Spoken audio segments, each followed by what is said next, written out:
I used to be proud of my body. At one point, it was all that mattered to me. When I started losing weight, I didn't think much of it. I had taken a break from the gym, but nothing seemed out of the ordinary. However, even after returning to the gym and going regularly, I kept losing muscle, and it started to worry me. Instead of going to a doctor, I let my insecurity take over and turned to steroids and testosterone boosters. At first, I saw minor improvements, but things quickly spiraled out of control. I kept losing weight until I looked unwell. Then, out of nowhere, my chest began to feel heavy, and to my shock, I started developing visible breasts that showed through my t-shirt. I felt deeply ashamed of my body and stopped wearing my usual gym clothes, opting to hide under hoodies instead. My gym buddies began teasing me, and to make things worse, some of the girls were lifting heavier weights than I could. Eventually, my mom noticed how worried I was and insisted I see a doctor. After running several tests, the doctor gave me a diagnosis: hyperestrogenism. My body was producing too much estrogen and not enough testosterone, which was stalling my muscle growth. While the condition is usually treatable, the steroids I had taken made things worse. My body had stopped producing testosterone naturally, making recovery more complicated. I was on regular medication, but there were no positive changes in my body. In fact, my hair and nails started growing rapidly, and worst of all, my new breasts were becoming more defined. It was painful to move around, even in the hoodies I used to hide them. After visiting multiple doctors, they were all shocked by the unusually high levels of estrogen my body was producing. They all agreed I needed to make some temporary lifestyle adjustments while they assessed my condition further. One of those changes was wearing a sports bra under my hoodie. I'll never forget the first time I put on a bra. As ashamed and humiliated as I felt, the pain in my chest eased, and for the first time in a while, I found some relief. I was constantly being misgendered in public, even when I wore baggy jeans and a cap to hide my appearance. The depression hit hard, and I didn't have the courage to meet my friends like this. I stayed home all day, avoiding the outside world. Meanwhile, the doctors couldn't find a solution as my condition continued to worsen. Desperate, my mom consulted her trusted therapist, who suggested I consider transitioning and living as a woman to avoid the discomfort and challenges I was facing. I became completely detached from my social life, forgetting even that I had a girlfriend. One day, she barged into my room to confront me and was utterly shocked by what she saw. Me, standing there in a red bra, with breasts as big as hers, caught in a moment of complete humiliation. My girlfriend Amy and I had been together for over 2 years, and before that, we were best friends. I should have kept her in the loop about my condition, but I was too ashamed and humiliated. After all, she only knew me as the tough, gym-going man I used to be. When she finally saw me, it took her a moment to process my new appearance. She even rubbed her eyes in disbelief.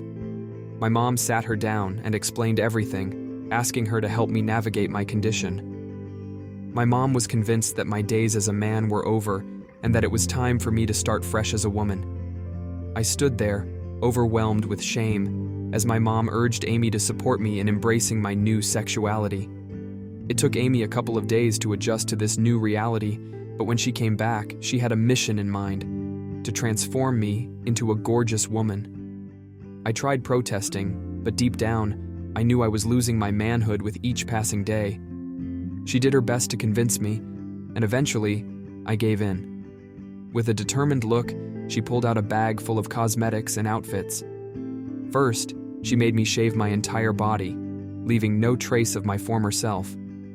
Then, she sat me down in a chair and spent hours working on me, applying makeup, styling my hair, and carefully crafting my appearance to make me look like a presentable woman. When Amy was finished, I stood in complete shock, staring at myself in the mirror. I kept questioning, that can't be me. Amy, beaming with pride, led me to my mom to show off her work. My mom was just as stunned. She pulled me into a tight hug, calling me brave for going through with it. With Mom and Amy encouraging me every step of the way, I eventually stopped resisting and gave them full control to further feminize me, pushing me further from my former manhood. Consulting doctors felt pointless and expensive, as they all agreed that I should restart my life as a woman. Mom even chose a new name for me, Cindy, the name she had planned to give me if I had been born a daughter. Luckily, Dad wasn't around anymore.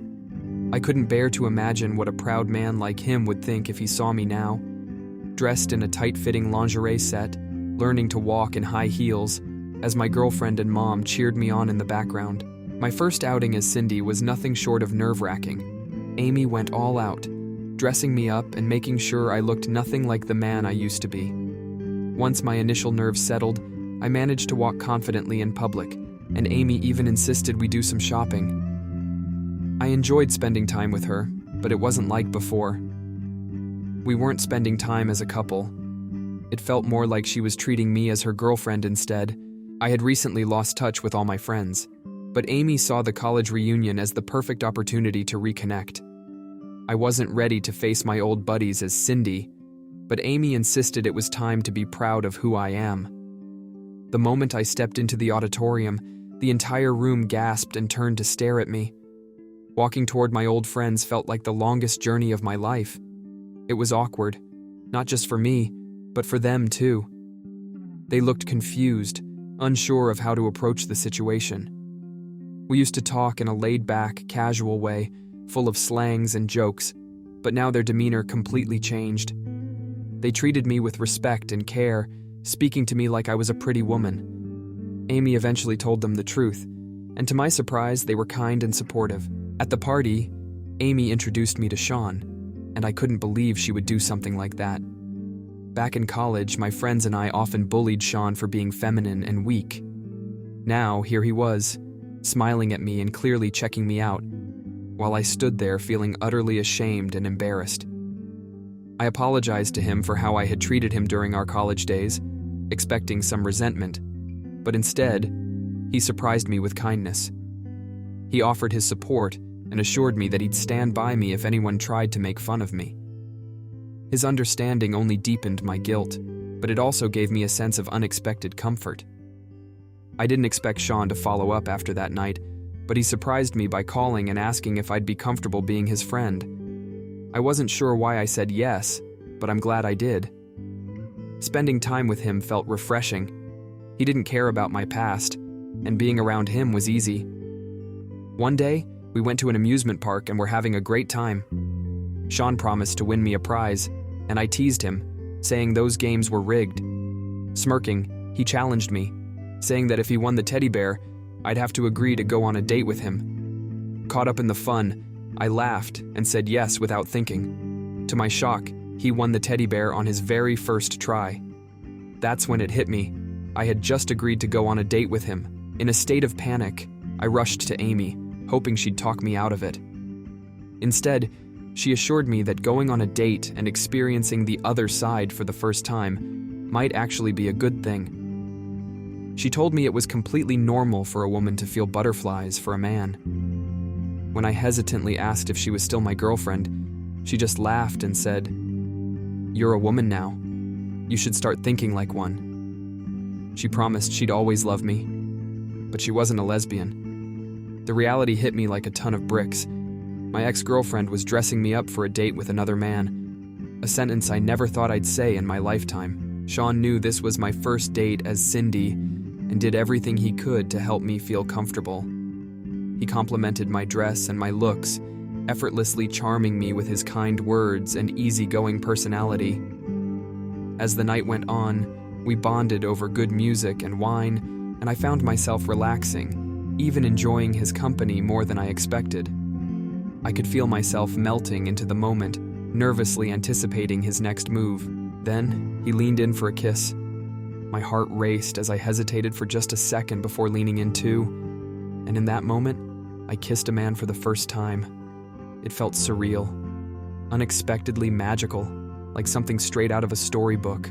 From that moment on, I stopped looking back and fully embraced my new life as Cindy. After 6 months of steadily dating, Sean and I tied the knot in a beautiful ceremony surrounded by my college friends, my ex-girlfriends, and my family. It was a moment of love, acceptance, and a fresh start I never imagined possible. If you enjoy my videos and want to see more content like this, please consider giving this video a thumbs up. I'd love to hear your thoughts, so feel free to leave a comment below and let me know what you think. Your feedback means a lot to me and helps shape future videos.